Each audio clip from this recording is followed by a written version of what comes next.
This is a masterpiece, I gotta say. This is everything that I've learned about cold email over the last several years. I wanted to share something special with you today, which is a message from Magie Cook, a woman we've talked about a couple times on this channel, a consulting client of ours who has landed a $30,000 deal with no phone call. And not only that, she sent me the entire email chain and gave me permission to share it with you guys. So here's what she said. Alex, I want you to know that the initial person whom I had contacted, I had originally disqualified last year in my CRM because they told me to stop sending emails. But what I did was I resent my emails this year using your email format you coached me on with my new video. So this person from NYC referred me to this contact, which is how I got this gig and was able to close in no time. She closed same day, within hours, on a $30,000 speaking gig. Let's start with the cold email that we went through on the consulting session. She is a motivational speaker, by the way, so she's pitching speaking gigs. They paid her $30K. Hi name, then the personalized first line, which you can see in the first line video, that same exact process. Would love to speak at your event this year. I'm a Latino businesswoman and founder of Maggie's Salsa, which was acquired by Campbell's in 2015. Here are a few ideas that I've been speaking about for the last 3 years. 1, leadership insights after growing a company from solopreneur to 500 plus employees, how I got out of homelessness and built a $251 million business, selling salsa, how we got into Walmart and got distribution across 38 states. Does that sound interesting? Happy to workshop some ideas as well. Thanks, Maggie. This is a masterpiece, I gotta say. This is everything that I've learned about cold email over the last several years. Maggie sends that email to somebody at this event. That person at the event forwards the email to the contact. I'll call her Marge. It's not her actual name, but I just need to replace it with something so that I can read this to you. So she said, hello, the name of the company is hosting our annual conference. We'd received a recommendation to check out Magie Cook's website to see if she might be a fit, and she seems to be a perfect fit for the type of interesting dynamic speaker we're looking for. This is a half-day conference, and she talked about all of that, and then the close on this email was, could you please let me know if this would be of interest and if Mrs. Cook has availability on November 5th? I am the current president of organization and would be happy to provide any additional info you would like. Thanks. Then Maggie gets back with a few questions. Hey Marge, thanks for your email. I just checked your website and we are indeed a great fit. I checked my calendar and I'm currently available to be your keynote. In order to provide you with my speaking fee, I'd love to know the answer to a few questions. And here are the questions. What's the exact location? What's the date you need Magie Cook to present on? How many people are you expecting? What can you tell me about the people in the audience? How do you imagine Magie Cook fitting into the event?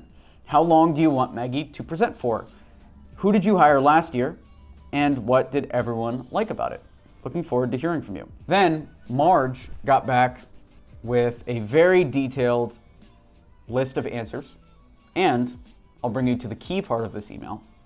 We basically plan to break even on these conferences. They are not a moneymaker for us. We focus on providing affordable, interesting content to our members and potential members. I believe most of our past speaker fees have typically ranged between $20K and $30K, and some have included book giveaways, which we like to do. I really hope that this is within or close to your ballpark. $20K to $30K written out in the email. And now what Maggie does next is incredible. Remember, Maggie is a no-nonsense businesswoman, all right? She sold her company to Campbell's Soup for $250 million. These are top-level tactics here. Check this out. Hey, Marge, thanks for your quick response as well. My speaking fee is normally $38 plus travel expenses, flight, hotel, and transportation. Would love to work with your budget of $30K. I normally don't give away my books, but I'm open to considering giving away a percentage of them as you see fit. Do I send the contract to you or someone else? This email's doing a couple things right. She says her speaking fee is normally $38. In the last email, Marge said the maximum budget was $30K. She said the budget was between $20 and $30K. And Maggie is framing it like she's doing Marge a favor here, saying my speaking fee is normally $38, but I'd love to work with your budget of $30. So now Maggie has hit the top of that budget range. So how does Marge respond? Well, she says, Hi Maggie, we appreciate your flexibility. Please send the contract to me and I'll forward to our executive committee. You'll either hear back from me or I'll loop someone else in who can finalize all the details. We appreciate it.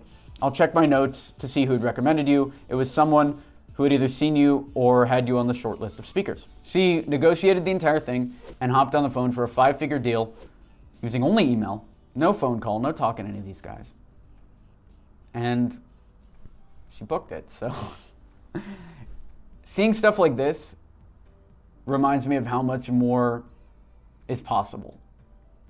Because I've talked about our process a few times involving a proposal call, and the process that we go over in our course, Epic Mail Machine, has a 2-call close that my partner on that course, Michael, has done several times for his businesses. But we're implementing a similar thing in X27 with a 2-call close. And then I see things like this, and one of our other consulting clients, Ashley, has the same thing where he's closing podcast bookings for $500 just on email also. And I'm realizing, why are we even hopping on the phone? What is possible? That's why I wanted to share this with you. And hopefully you can learn something from Maggie's negotiation techniques as well. Leave a comment down below. What do you think of all this? Do you have any questions based on what you've seen today? Do you have any other notes? Anything you'd change about this process? Let me know. And subscribe to this channel if you haven't already. We post videos 3 times a week. I am Alex Berman, and I will talk to you later.